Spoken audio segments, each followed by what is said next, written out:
انسان باید امیدوار باشه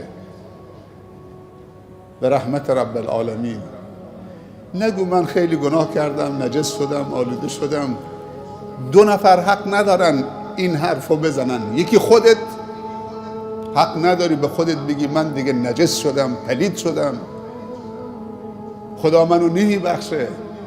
حرام کسی بندی از بندگان خدا به خودش این حرفو بزنه، حرام، ممنوعه.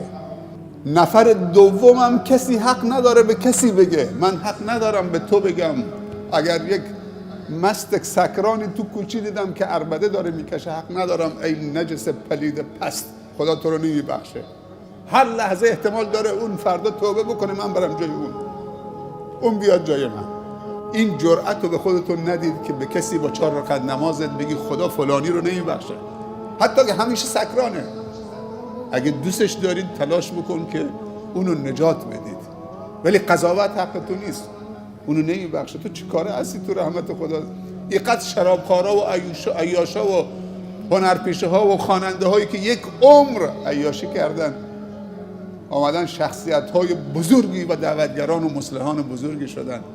خیلی از اون مغرور نماها به عبادت های که داشتن مغرور شدن با عبادتشون، درباره بندگان خدا قضاوت کردن، رفتن جای اونا، منحرف شدن. کی میدونه فردا چی میشه؟ اونی که داره عبادت میکنه باید گریه بکنه خدای قبول بکن، منو ثابت قدم بکن. علما میگن تواضع و گریه و زاری با گناه خیلی بهتر از تکبر و خودخواهی با عبادته.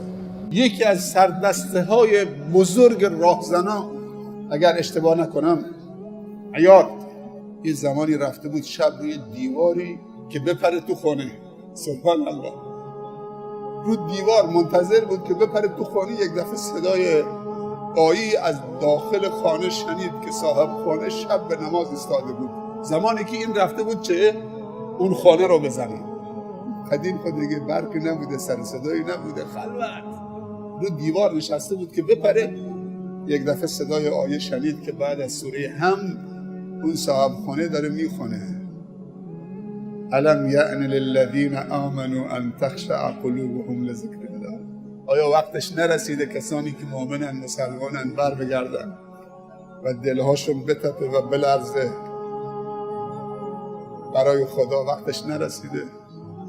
هی میخواست بپره، دوباره اون آیه تکرار میکرد. سبحان الله، نمیفهمید که دزد آمده. اون نماز میخوند، داره هر شبش بود، نماز شب میخوند. و بار سوم 2-3 بار که تکرار کرد، بار سوم گفت بلا. اون دزده که رو دیوار بود گفت بلا، وقتش رسیده که عیاض توبه بکنه و بر بگرده به سوی خدا. به جایی که بپره به داخل خانه، پرید به بیرون خانه و مسیرش عوض شد و یکی از قضات بزرگ و شخصیت‌های بزرگ جهان اسلام شد. یک راهزن. انسان نباید ناامید بشه، امیدتون نباید از دست بدید. این در بازه، برای همه بازه. اینجا خانه خداست، خانه من نیست که تو رو اجازه بدم دیگری رو اجازه ندم. کسی حق نداره چپ چپ به کسی نگاه بکنه. الله هم تعصب داره نسبت به بندگانش، خیلی تعصب داره. الله به ابلیس گفته تو 1 سال، 2 سال، 30 سال، 40 سال بندگان منو گمراه میکنید، فکر میکنید که به قول و زنجیر کشیدید، دیگه مطیعتان مالتان، از من گرفتید، ولی من یه داغی بر دلت میذارم.